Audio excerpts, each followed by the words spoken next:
this look better? I can't see it. So, bueno, para CCXP es un placer tener aquí a Giancarlo Esposito. Giancarlo, so happy to have you here in CCXP Mexico. How are you doing? I'm doing well, thank you. Everyone seems to be so happy to have you here in Mexico. How has been here in CCXP and all the fans, meeting all the fans around? You know, I always find it's exciting to meet the fans because, you know, you put on a very big and large Comic-Con here, especially for the first one. So either you're trying to impress yourselves or you're trying to impress the fans, or you're trying to create something that's going to be long-lasting for Mexico City.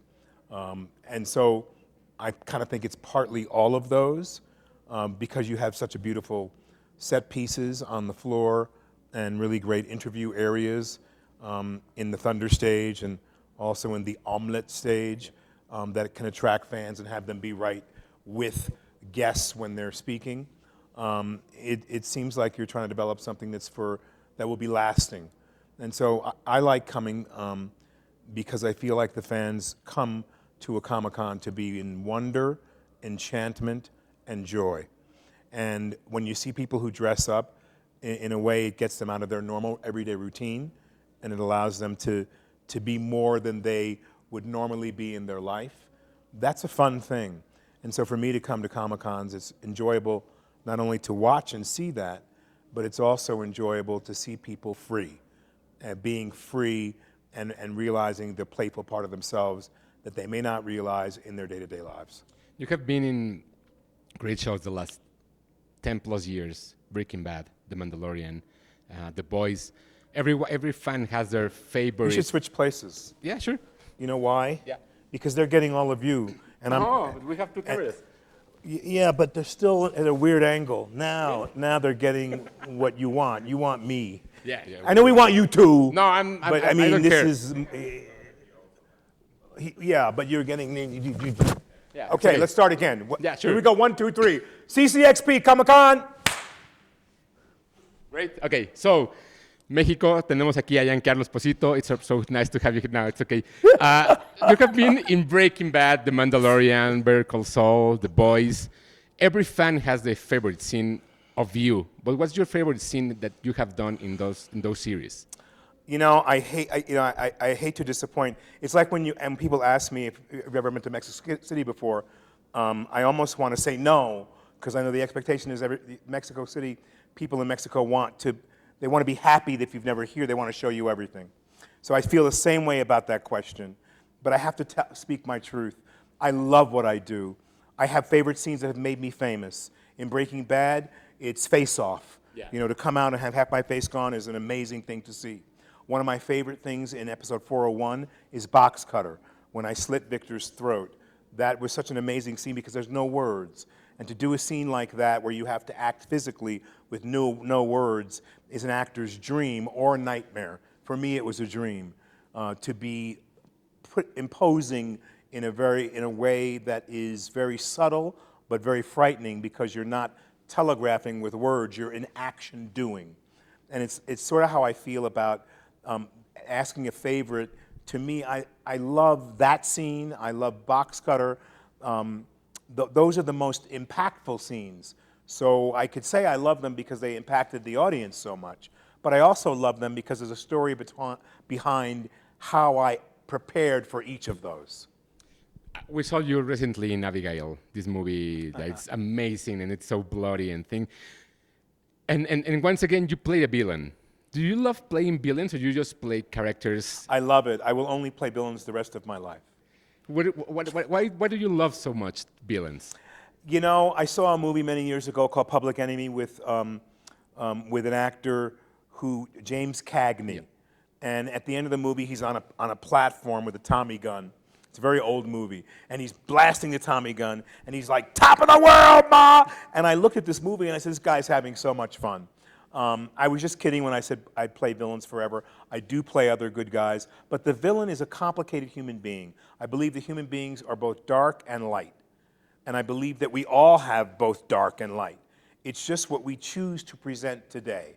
Are we going to present our lightness? Are we going to present our darkness? Or something, or the gray area in between? But the villain is complicated because the villain, in one sense, commits to who they are. They're not on the surface trying to be happy when they're not. They're not trying to be good when they're not. They have a nefarious thought form and personality, and they're not in fear of anything. So for me, it's the villain that fears nothing. And being fearless to me, I equate with someone who knows what they want and where they're going. And so I try to put that fearlessness into the villainous characters that I play in a sophisticated way, right? So that, to me, that's exciting because it's a layering of the inner personality of some people that we never see. We think that way, some of us, but we never act out on it because we're probably more in control of who we are than I am. But now in Parrish, you're doing a different character, and it's not a villain. It's someone that's so human and so, I will say, they keep their guard off because they don't know what to expect. What is playing Parrish? In Parrish, I feel like I've layered a little more of a complicated character. He could be called an anti-hero. He's not a villain. He's a good man who wants to do good, but through circumstances of his life, many of those circumstances were his choice. Some of them were out of his control.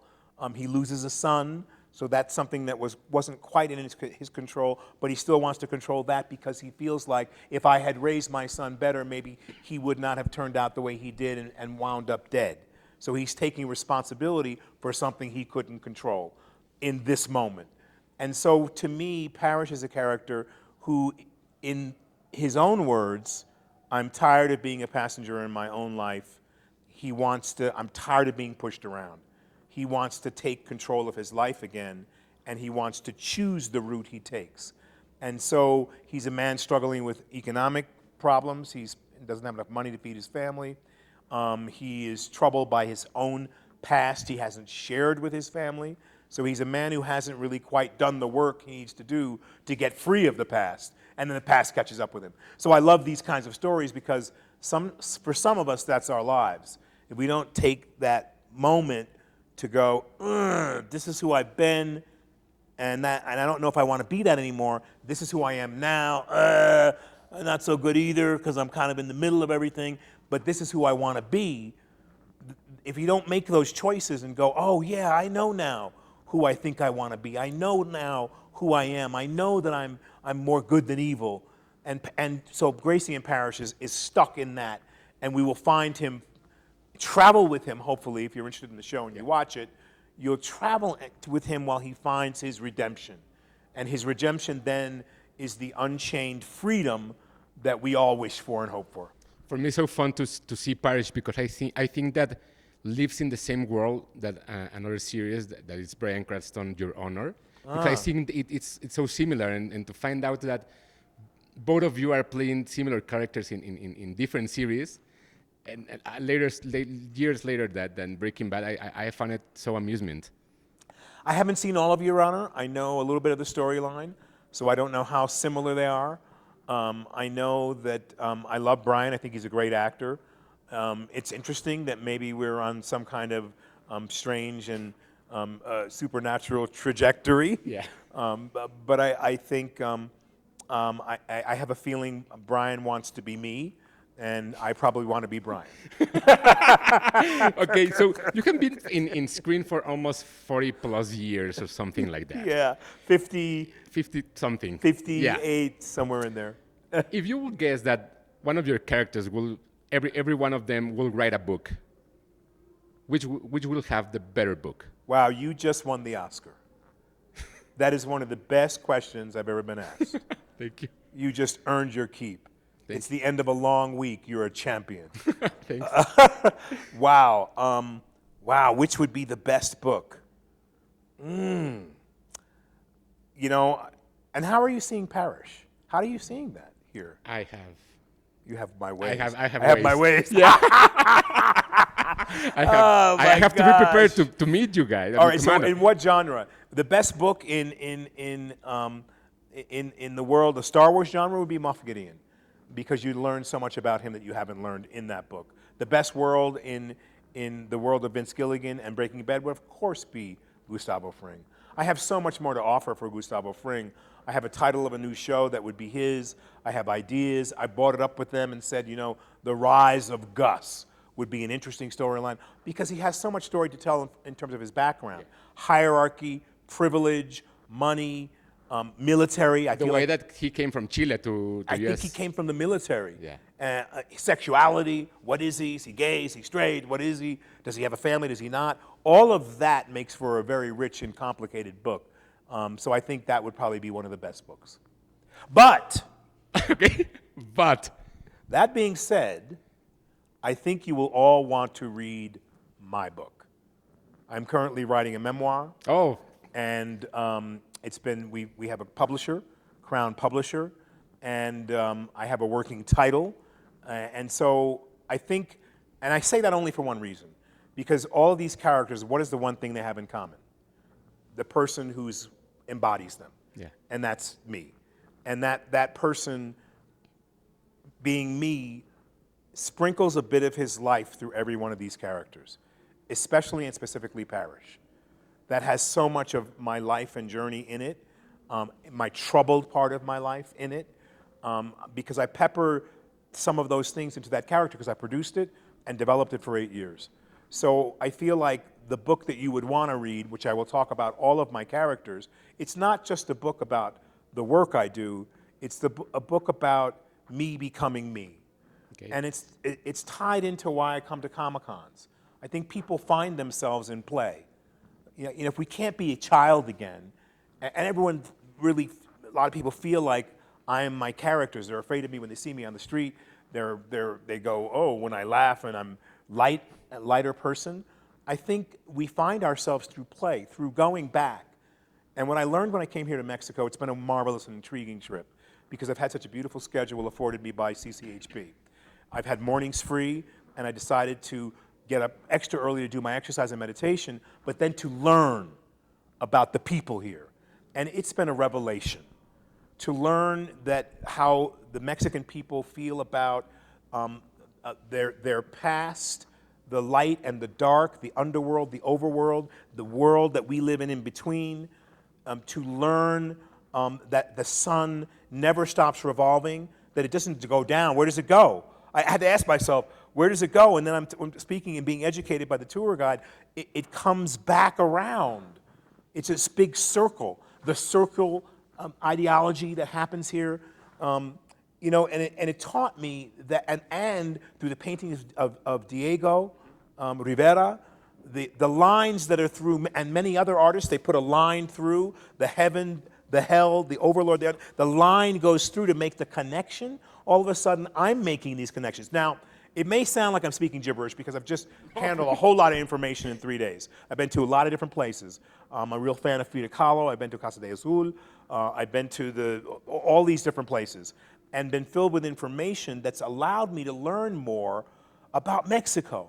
Now, I thought Mexican people were Spanish people. They are Spanish people, but they're also Indian people. They're not only Mayan, but Aztec, but all these other kinds of cultural people. And then I had this realization, these are indigenous people. The people here are the first people. And I went, I can never think about Mexican people again the same way, ever. And it's the same way I feel about myself and about most people who don't ever get to the knowledge and understanding that they're not who they think they are. Right, all of a sudden, that's why I'm an actor. So the book I'm writing is not just about my characters, but it's about me. And it's about the me who I think I am and the me who I want to be and the me who I'm surprised to be now. Yeah, follow You that have one one- up. yeah, Follow that one yeah, up, it's baby. amazing. Come on, baby. You have been working with Spike Lee for a long time. That we have already seen the commercial of Fiat. Any chance of working with Spike again? There was a real great chance on the movie he's doing now, and we didn't hit it because I had taken a job in California, and I couldn't get the dates to match, and he only needed me for 4 days, and it didn't work. But instead, the consolation prize, or what was in the works anyway, was the Fiat commercial. I've been dying to work with Spike again. We reconnected at a Knicks game about 2 months ago, and he said, "Let me know if you get a job. Let me know. I got something going in March." And I did get a job, and I needed to do it because it was a good gig, and I liked the script. So I called him, and I said, I got an offer. He said, we're going to work it out. We're going to work it out. And we both hoped to work it out, but we couldn't work out the days. So I would work with him again in a heartbeat. you're seeing the fruits of our labor in the Fiat commercial we did maybe a month ago on a weekend. There was a chance that wouldn't work because they wanted to shoot at a certain date, and I said, I can't do it. And then I just texted Spike, I can't do that date, but I can do the weekend. And he was like, yeah, let's do it. And it was a beautiful, homecoming with an old friend who we see each other from time to time. But, energy is something else I've learned in my life, but also it's reiterated here in Mexico City by the spaces I've been in that hold this lava rock. There's an energetic energy to the spaces, which reconfirms that we not only are in an energetic sphere here, but we're also, and that all this was water. Like we were in a place now that was all water, right? Like it's something to be said about, and so it's just underneath us. It's in the mud, it's in the lava, in the tissue, in the organic soil that's here. Is that energy is also in our relationships, right? It's in our, if we really take each other in, it really lives there too. It just depends. Sometimes we don't want to go there and really look into each other's eyes and feel each other's energy because we're empathetic to the structure of the human body because you're just like me and I'm just like you. We're just mirrors.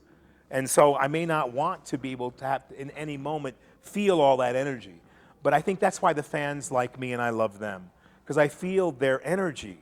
And I can't deny, even if I'm grumpy or whatever, I can't deny the energy of touch. People come to me, shake my hand, touch, take a photo, put their arm around me, and here they're very polite. Is it okay? Is it okay? And I can feel their energy. Like I was thinking today, taking pictures of people, when they shake my hand, whose hands are warm and whose hands are like ice. And I thought about the physical temperature of our bodies, and how that exchange is also part of who we are, and how important that is, and how you can pick up vibration from that. Anyway, so I feel like the energy level here has been great, and it's been really great to be here. But did I answer your question? Yeah. You answered so many questions that I didn't have, so that's okay. And that's something that only CCXP Mexico can do. Open your eyes and give you everything that feels. And I think it's amazing that you feed from the fans and the fans feed from you. So thank you very much for being here. It's a pleasure. I think if you choose to pay attention, there's a lot to pay attention to. Yeah. And if I choose just to walk through it and go ha ha ha and take a picture and sign autographs, that's another level that I could choose to do. But this has been a magical trip. And I really choose to be engaged because I'm inquisitive. So all that to say, I'm still a kid, and I'm happy to play in your sandbox of CCHP. Thank you very much. CCXP. CCXP. Mexico. I'm Mexico. happy to play in your sandbox of CCXP Mexico. Thank you very much, Giancarlo. Hope to see you next year with your book. I hope so, yes. Okay, thank you very much. Thank you.